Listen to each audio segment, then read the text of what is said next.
증시 이번 주 들어서 참 또 헷갈리는 네. 모습이 좀 나오고 있죠. 네. 코스닥은 좋았어요. 조금 좋았는데 또 촬영일 당시에는 또 빠지고 그렇죠. 있고요. 금요일 날 금요일이니까. 지금 뭐 빠지고 좀 있는데 2.5% 이상 빠지고 있는데 어떻습니까? 일단 신용장고는 급감이 됐다고요? 신용잔고가 일단 최근 업데이트 기준으로 잠깐 화면 좀 보여주시면은 28조 정도 됩니다. 네. 근데 어제까지 27조까지 빠졌었고요. 이거 일자별로 좀 보시면은 이렇거든요. 코스닥은 이미 털릴 대로 많이 털렸고요. 그래서 코스닥은 5조 8천억 정도. 유가증권, 거래소죠. 거래소가 22조. 근데 어제까지는 21조 정도. 물론 여기 시차가 있습니다. 그렇죠. 그러면 여기서 핵심은 뭐냐면 요거뿐만이 아니고 즉 예탁금이거든요. 저 얼마 전에 저희가 이제 저도 이제 시황을 보고 말씀을 드리고 쓰기도 하고 이렇게 하는데 예탁금이 110조가 됐었어요. 단 이틀 전에. 그렇죠. 그런데 또 오늘 확인해 보면 103조여서 하루에 7조 정도 빠진 겁니다. 신용이 빠졌고 예탁금이 105조까지 갔다 110조 갔다가 다시 103조 됐고 이게 지금 예탁금이 원래 늘어날 때는 꾸준하게 5천억 이런 식으로 늘어나는데 이게 지금 이 예탁금도 변동성이 큰 거예요. 어제까지는 그 얘기하시는 분들은 신용은 빠졌는데 예탁금은 괜찮았기 때문에 괜찮다라 하셨을 거고 오늘 이 자료를 봤을 때는 7조나 빠졌으니까 개인들의 투심이 뭔가 악화되는 것 같다라고 즉 어떤 얘기냐면 이게 지금 시장에 따라 데이터에마다 말이 바뀌는 겁니다 지금. 네. 그만큼 시장이 방향을 잡아야 되는데 지난주 금요일 날이죠. 17.9% 급등 나온 이후에 그 이후에 지금 방향성을 지금 잡아야 되는데 지금 위에서 이렇게 떴다 밀렸다 그러지 않습니까? 저 오후 현재 지금 자리가 월요일 날 빠졌던 자리랑 비슷해요. 그럼 빠졌던 자리라 하면 어떻게 보시면 되냐면 떴다가 또 실망이다. 중간에 수요일까지는 괜찮은데 그렇죠. 목요일날 살짝 밀리고 오늘 또 하이닉스가 좀 밀리면서 그렇죠. 뭐 예. 어제 그러니까 목요일 날도 하이닉스가 한 10% 가까이 급락이 네. 나왔고 금요일도 장중에 뭐 5% 넘게 그렇죠. 급락이 나왔으니까. 그러니까 우리가 알고 있었던 뭐 최종 지지선인 뭐 예를 들어서 150만 원 깨면 안 된다, 160만 원 깨면 안 된다 그러는데 그 가격을 좀 깬 상황이고 반면에 전자는 상대적으로 좀 낮습니다. 그것을 굳이 얘기를 좀 드리자면 주주환원에 대한 기대감이 좀 상대적으로 있었는데 그렇죠. 뭐 요것도 있었고 최근에는 뭐 하이닉스가 이제 가격이라든지 이런 부분들 때문에도 뭔가 좀 이게 시장에서 좀 그런가 봐요. 그래서 일단 제 그러니까 개인 의심을 한다 실적을. 그렇죠. 실적이 전자는 좋을 것 같은데 하이닉스 실적이 조금 뭐 분기별로 흔들릴 수 있다라든지. 근데 여전히 추정치가 전체로 다 바뀌진 않았거든요. 그러니까 이게 지금 그러면은 외국인들도 그렇고 우리도 그렇고, 그러니까 우리는 매매를 다 자주 하진 않죠, 사실 우리 가족분들은. 그런데 외국인들 기관들은 너무 자주 해요, 매매 자체를. 그러하기 때문에 이 신용잔고를 보고 우리가 뭔가 판단해야 된다. 근데 신용잔고를 판단한 핵심은 뭐냐면 얼만큼 개인이 떠났느냐거든요. 근데 이 정도 수준은 많이 떠난 게 맞죠. 그렇죠. 많이 떠난 거 맞고 제가 좀 전에 업계 있으신 분들 만났는데 만나서 좀 목소리를 들어봤어요. 어떠냐 그러니까 조금 더 빠질려 될 것 같다 하시는 분도 있어요. 근데 그게 얼마예요? 그러니까 잔고 기준으로 25조까지 가야 돼요 하는데 그런 얘기는 그분들도 이제 역대급인데 말씀을 못 하시는데 다 개별 생각들이니까. 그렇죠. 근데 이게 아직까지 그분들 입장에서는 조금 더 룸이 있다라든지. 그 생각만 저는 근데 많이 좀 피를 흘리실 만큼 너무 힘드셨잖아요. 그렇죠. 했기 때문에 저는 뭐 그러더라도 어느 정도 지킬 수 있다라고 생각을 하는데 일단 신용융자는 좀 밀렸고 예탁금도 지금 고점 대비해서 7조 정도 하루 만에 지금 밀려 있다 이렇게 보시면 어떨까 싶습니다. 네, 진짜 뭐 지금 뭐 이건 찌라시입니다만 네. 지금 SK 하이닉스와 관련해서 뭐 돌고 있다면서요 지금? 뭐 가격 관련이라든지 이런 부분이 저는 근데 전혀 믿고 싶지 않은데 뭐 업계에서는 뭐 이렇게 좀 찌라 있으면 도는 것 같은데요. 사실 이런 거 보신 분도 있고 못 보신 분도 많이 있으실 거예요. 근데 결국은 업황대로 갑니다. 결국 실적대로 그 가고요. 찌라시 내용이 또 이러면 궁금할 수 있으니까 네. 그거라면서 그 뭐 술집에서 하이닉스 직원들이 술 마시다가 그 뭐지? 지금 HBM 가격을 싸게 주고 있어서 실적이 이렇게 차이 난다 뭐 이런 뭐 식의 그렇다고 이야기를 하는데 했다고 하는데 이건 말이 안 되죠. 네. 말이 안 하여튼 돼요. 떨어지니까 뭐 이런저런 얘기들이 나오는 저희가 거지. 이거는 그냥 저희가 안 들은 걸로 하실 정도로 그래. 그게 맞습니다. 예, 그렇지. 말이 안 되는 겁니다. 예. 자, 어떻습니까? 지금 레버리지 ETF에 대한 3천만 원 뭐 이런 규제들 네. 시행되면서 거래가 아주 급감이 되고 있는데 네, 맞습니다. 시장이 지금 먹히고 있다 이렇게 봐야 될까요? 지금 시장에서 나오는 얘기가 최근 일주일 동안 이제 레버리지 ETF에 대해서 얘기를 안 해요. 얘기 안 하는 가장 큰 이유는 아마도 거래 대금이 거의 10분의 1 수준으로 합쳐서 1조도 안 되니까는요. 예전에는 10조, 11조 이렇게 됐었으니까는. 그랬는데, 최근에 좀 시장이, 어제 좀 시장 보시면은 그 11주로 NXT에서 하한가 쳤죠. 네. 하이닉스가.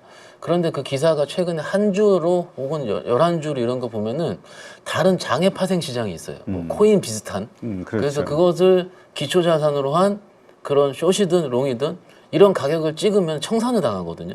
근데 몇백억 단위로 청산을 당했다. 그러니까 그거는 이제 컨디션에 대한 거라. 조건이 이유 조건이 부합하면은 빠지고 청산당 이런 수준이 이런 것들이 굉장히 그냥 제가 그거를 보고도 알아보진 않았어요. 왜냐면 이거는 말을 하면 안 되고 그냥 보는 순간 이건 내 기억에 지워야 된다. 정말로 저기 코인 있지 않습니까? 여러분들 모르시는 편이 많은데 코인 10배짜리 레버리지 100배짜리 레버리지 있어요. 이런 것들. 그럼 10배는 그랬다 치는데 예를 들어서 비트코인 가격이 3% 오르면 10배 레버리지 30% 오르는 거잖아요. 그렇죠. 근데 50배짜리 했다 치겠습니다. 그럼 2% 오르면 더블이지만 1.5% 빠지면 청산이에요. 그냥 없어집니다. 근데 그 안에 왜 1.5% 말씀드렸냐면 수수료가 이만큼 있어요. 그러기 때문에 이런 우리 투기적인 외국에서도 지금 이런 것들이 많이 있다고 하더라고요. 특히 홍콩 시장도 우리 하이닉스 몇 배짜리 레버리지부터 시작해서 이런 것들이 또 청산이 되는 느낌이 들어요. 네. 그러면 이제 사람들이 생각이 이런 거죠. 이거 악의적인 세력이 있는 거 아니야? 막 이런 식으로. 근데 세력이 한 주 가지고 째째하게 작전하고 이런 건 아닙니다. 그렇죠. 그건 아니고요. 처음 거래하시는 분들이 있어요. 거래하시는 분들이 뉴스를 보시고 이제 전날 미국 장이 빠졌다 이거죠. 그래서 나 이거 빨리 팔래 하고 하한가로 누르시는 경우가 많아요. 그러니까 그냥 매도를 눌러야 되는데 그냥 시장가 뭐 혹은 하한가 이런 식으로 가격을 싸게 내놓으면은 가끔은 어떤 분들이 있냐면은 그 종목을 하한가 줌을 걸어 놓으시는 분들이 있습니다. 혹시 몰라서. 그런 것들이 좀 비우발적으로 체결돼 가지고 나오는 현상인데 결론적으로 그 현상들이 나왔다가 다른 파생 시장에 또 여파가 있으니까는 그것이 우리 시장에 연관이 되는 이런 안타까운 효과.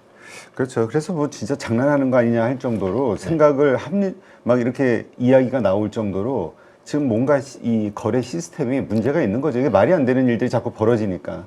그러니까 이게 NXT 시장에서도 그래서 이제 어제 기사 보니까 NXT 시장을 좀 개선해야 되는 이런 메시지들이 나오고 있다고 하는데 이런 부분은 조금 저는 나와야 될 것 같습니다. 예를 들어서 시가총액 대비해서 거래 체결량이 그렇게 하면은 순간적 그 가격을 찍는 거를 뭐 예를 들어서 뭐 10분 동안 유예한다라든지 이런 식의 좀 가격 발현 기능 이런 것들이 좀 나왔으면 하는 거 싶고요. 사실 가끔은 저희가 NXT 없던 시장에서도 중소형주 단에서 이런 경우가 많이 있었어요. 오해죠. 근데 그때는 우리 시장 참여자들은 그런 종목을 안 받고 그리고 시장에 미치는 영향이 거의 미미했기 때문에 이것을 손보거나 이런 확률은 적었었는데 그 전자닉스잖아요. 그러니까는 이런 것들은 좀 당국에서도 조금 어느 정도 확인을 하셔야 되는 거, 뭐건 좀 제도적인 부분은 충분히 좀 보실 걸로 생각하고 있습니다. 네. 자, 그렇다면 이제 사실 이제까지 주도주로 삼성전자, 하이닉스, 반도체 중심의 어떤 강한 상승장이 있었다면 네.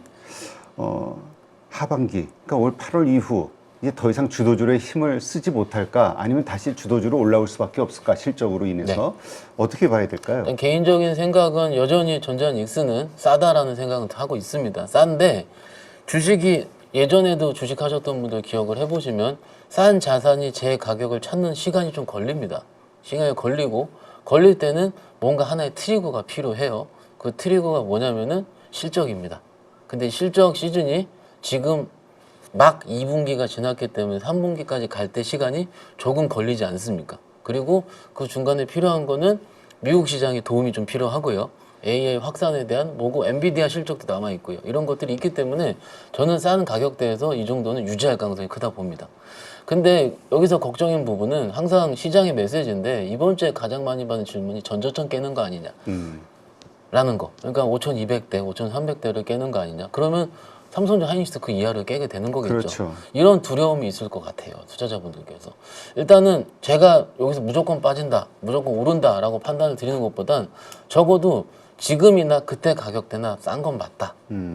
시적 대비해서 싼 건 맞다. 이거는 부인을 못 하실 겁니다. 그런데 업황 피크아웃 우려라든지 혹은 이것이 시클리컬이다 아니다 이런 것들 때문에 지금 고민을 하시는 중인데, 그리고 또 하나는 변동성 때문에 고민을 하시는 겁니다.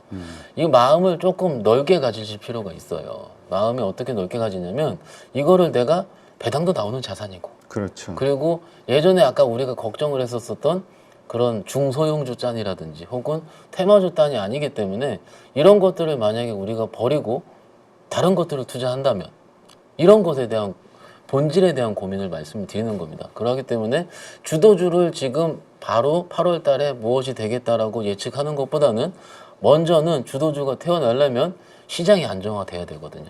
근데 지금 우리가 급등 나온 지 딱 일주일 내 영업일을 지나고 있는 상황인데, 지금 그 시장의 안정화를 지나는 과정이라 판단을 합니다. 왔다 갔다. 예전에 올라갈 때 너무 가파르게 올랐고요. 안정이 되는 거는 적어도 일정 부분 시간이 필요하겠죠. 그리고 빠질 때 그들의 논리였던 뭔가 피크아웃이라든지 이런 반도체 뭐 이런 것들에 대한 의견이 다시 실적으로 발현되는 과정들이 필요하지 않겠습니까? 그 과정은요, 제가 써드리는 게 아니고 미국에서도 나오고 혹은 우리 본질을 알고 하면서 시장에서 알아가는 과정입니다. 그리고 두 번째, 마지막은 뭐냐면은, 지금 우리 시장에 너무 뭐라 그럴까요? 부정론이 팽배해요. 부정론이라 하면, 예전에 제가 언제 봤냐면은 계엄 한 두세 달 전쯤에, 네. 그때 시장 안 된다고 계속 빠졌었거든요. 그랬죠. 한 2, 3년 전, 2년 전 됐는데, 그때 많은 어떤 얘기가 많이 있었냐면, 대표님 기억하실 거예요. 미장 가야 된다. 국장은 안 된다. 그때 뭐 네. 저기 지능 뭐 탈출은 저기 탈출은 지능순 이러면서. 그랬었죠. 근데 그런 거가 또 나타나는 것 같아요. 나타나는 것 같은데, 물론 저는 미국을 뭐 보긴 하지만 실질적으로 국내만 전문적으로 나름 하고 저기 말씀을 드리고 있기 때문에, 일단 미국도 쉽지 않습니다. 보셨으면 아실 거예요. 그냥 미국 지수만 보시고 또 그러시니까 이거 쉽구나 하실 텐데, 미국도요. 미국은 상한가 하한가가 없잖아요. 그렇죠. 빠지면 60%씩 빠져요, 한 번에. 단일종으로 에버리지만큼씩 빠져요, 중소형주들은. 한번 삐끗하면은요, 실적. 거기는요, 미리 전조현상도 없습니다. 안 좋으면 그날 하루 부악. 근데 여러분 주무시고 계시잖아요. 그러하기 때문에 이런 이분법적인 경계론, 그러니까 여기는 안 되고 여긴 된다. 사실 이럴 때 저는 국장에서 항상 기회를 봤었거든요. 지금 아시다시피 다 빠져 있지 않습니까? 안 빠져 있는 게 어디 있어요. 그렇게 된다면은 조금만 더 인내심, 그리고 시장은 지금 제가 보기에도 안정화되는 과정. 그런데 오늘처럼 혹은 최근에 빠지는 하루 이틀처럼, 왜냐하면 전자닉스가 5% 8%씩 빠지니까, 그렇죠. 이런 시장에서 어느 누가 시장이 안정화되고 있습니다라고 얘기를 하겠습니까? 사실. 그렇죠. 변동성이 줄어들어야 되는데, 이 변동성의 과정 자체가 파생으로 시작된 거, 아까 말씀드린 논리로 또 파생이니까, 이게 지금 그 파생은 끝나요, 언젠가는. 그래서 그 잔여 여진을 지금 지나고 있다고 생각하시는 게 맞을 것 같습니다. 네. 자, 그렇다면 이제 다음 주 네. 과연 주도 섹터가 어디서 나올 것이냐, 이제 이런 거 가지고 고민할 수밖에 없어요. 그렇죠. 왜냐하면 이번 주 같은 경우는 하이닉스가 계속해서 밀렸고요. 목금 연소만 한 15% 가까이 폭락했으니까. 네. 일단 전자닉스가 살아나야 됩니다. 무조건입니다. 이거는. 왜냐면 전자닉스 없이 시장이 웬만한 종목들이 순환매를 돌다가도 빠져요. 그렇죠. 지난주 기억을 해보시면 실적이 좋다고 해서 잘 나왔던 종목이, 하나가 LIG 디펜스 앤 에어로스페이스, 하나가 파마리서치인데 발표한 날 다 박살났거든요. 추세를 또 깨버렸어요. 또 하방은 아니더라도. 그렇죠. 그러면은 이게 실적 시즌이 원래 짜증나다라고 하실 수도 있지만, 사실 그거라기보다는 이게 확신이 없는 거거든요. 그러게요. 그리고 이제 다시 뭔가 실적 발표에서 좋았다, 이게 바로 세론이 돼버리는. 그렇죠. 이런 게 나와버렸어요. 만약 확신이 있으면 이걸 안 팔고 더 사버리든지, 플레이어들은. 그게 아니고 다음 주에 대한 확신이 없으니까 일단 내가 수익 난 거라든지 안 빠졌잖아요. 잘 버틴 거는 일단 차익 실현한다. 기관 외국인들이 이렇게 많이 하거든요. 이렇게 하고 다음 주엔 또 내가 뭐 해야지 하는데 다시 순환매를 해야 되는데 섹터를 찍는 것보다는 사실 전자뉴스가 먼저 올라온 다음에 그때 살아나는 걸 살펴보는 게 조금 더 낫거든요. 그런데 확률적으로 봤을 때는 저는 개인적으로 반도체 산업도 다시 소부장이라든지 이런 쪽으로 내러티브가 살아있는 쪽으로 보는 게 저는 조금 더 합리적이지 않을까 생각하고 있습니다. 네, 알겠습니다. 이러한 내용도 한번 잘 참고하시면서 다음 주 매매 전략 세우실 때 도움 되시기 바랍니다.